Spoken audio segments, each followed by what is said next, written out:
नमस्कार बंधुरा स्वागत जानाई आबार आमार एकटा नतून व्लग भिडियोते। केमन आछेन आपनारा? आशा करछि भालो आछेन। आमिओ किन्तु खूब भालो आछि, सेटा अवश्यई आपनादेर भालोबासाय।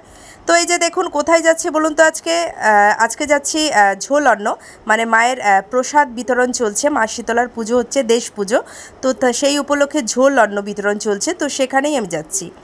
তো যার পথে ভাবলাম যে আমাদের গ্রাম বাংলার চারিদিকটা, মানে আমাদের রাস্তার চারিপাশটা ঠিক কীরকম হয়, তো আপনাদের সাথে একটু শেয়ার করা যাক। রাস্তার চারিদিকটা হচ্ছে সবুজে সবুজে ঘেরা। আর এখানে দেখুন ভর্তি কচুর, মানে লাল কচুর ডাঁটার গাছ। লাল কচুর ডাঁটা দিয়ে ইলিশ মাছের মাথা সবাই তো প্রায় কম বেশি খেতে ভালোই বাসেন। আর এখানে রয়েছে ডুমুর গাছ, ডুমুরের তরকারি কে না খায়।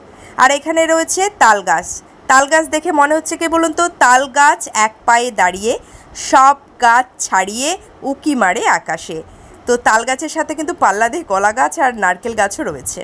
তো যাই হোক, চারিদিকটা দেখতে দেখতে পৌঁছে গেলাম খাওয়ার জায়গায়, যেখানে প্রসাদ বিতরণ হচ্ছে। এত তাড়াতাড়ি এসছি যে প্রথম পঙ্গতের খাওয়া চলছে, আমরা হচ্ছে দ্বিতীয় পঙ্গত। তারপরে পেছন দিকে দেখুন, ওখানে কিন্তু এখনও বসেনি, মানে খুব তাড়াতাড়ি চলে এসেছি। তো অ্যাকচুয়ালি প্রচুর গরম আর ভিড় হবে, তো তার জন্যই তাড়াতাড়ি চলে এসেছি। এখানে আমার মা বসে আছে, আমি বসে আছি, আমার ছেলে, ওই দেখুন আমার বাবা বসে বসে খাচ্ছে, টুপি মাথায় দিয়ে আছে আমার বাবা। তো যাই হোক, বাবার খাওয়া দেখতেছিলাম। এই দিকে দেখি আমাদেরকেও পাতা দিয়ে চলে গেল। তারপরে দিয়ে দিল জল দিয়ে পাতাটা বেশ ধুয়ে নিলাম। এখন তো শালপাতা দেখাই যায় না, তো অনেক দিন পরে শালপাতায় করে ভাত খাবো। আর এখানে রয়েছে কি বলুন তো, লবণ আর আলু ভাজা দিয়েছে। তারপরে দিল ঝুরঝুরে সাদা ভাত, তারপরে দিল ডাল, বেশ সুন্দর মুগের ডাল। তারপরে দিয়েছে কুমড়ো আলুর মাছের মাথা দিয়ে সোয়াবিন দিয়ে একটা তরকারি। তারপরে দিয়েছে শাকের ছ্যাঁচড়া, সেটাও দিয়েছে কিন্তু মাছের মাথা। শাকের ছ্যাঁচড়া আমার ভীষণ ভালো লাগে, আপনাদেরকে বলে আমি বুঝাতে পারবো না যে আমি ঠিক কীরকম খেতে পছন্দ করি। তো শাকের তরকারি, কুমড়োর তরকারি দিয়ে বেশ তৃপ্তি সহকারে ভাত খাচ্ছিলাম। তারপরেই চলে এলো মাছ। বলেইছিলাম মা শীতলার ঝোল অন্ন প্রসাদ বিতরণ চলছে, তো ঝোল অন্নর সাথে কিন্তু মাছটা দেয়া হয়ই, তো তার জন্য এখানে মাছ দেয়া হয়েছে। তো আমি আরেকবার কিন্তু শাকের তরকারি নিয়ে নিলাম।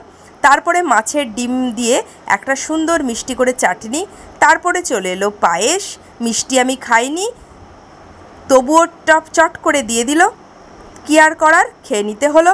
এদিকে তারপরে দেখুন উঠে গেছি খাওয়া থেকে, উঠে গিয়ে যাচ্ছি হাত ধুতে। মানে আমরা আর ওই দিকটা দিয়ে যাইনি, এই দিক দিয়েই নেমেছিলাম, এই দিক দিয়েই উঠে গেলাম। তারপরে এই যে দেখুন খাওয়াটা শেষ হয়ে যেতে একটু মন্দিরের ওই দিকটা যাচ্ছি। তো মন্দিরটা দেখুন, আমাদের এটা কিন্তু দেশের মন্দির, এটা বাপের বাড়ির দেশের মন্দির, এটা আমার শ্বশুর বাড়ির না, এটা আমার বাপের বাড়ির দেশের মন্দির। তো মন্দিরটা দেখুন কত সুন্দর হয়েছে, এই দেখুন, দেখেছেন মন্দিরটা কেমন বলুন, অবশ্যই কিন্তু কমেন্টস করে জানাবেন। তো ভিডিওটা আজকে এতটা পর্যন্তই, দেখা হবে আবার অন্য কোনো দিন অন্য আরেকটা ভিডিওর সাথে। আমার চ্যানেলে যারা নতুন অবশ্যই চ্যানেলটাকে ফলো দিয়ে দেবেন। আর হ্যাঁ, আপনারা ভালো থাকবেন, সুস্থ থাকবেন, একটা লাইক দিয়ে দেবেন। টাটা।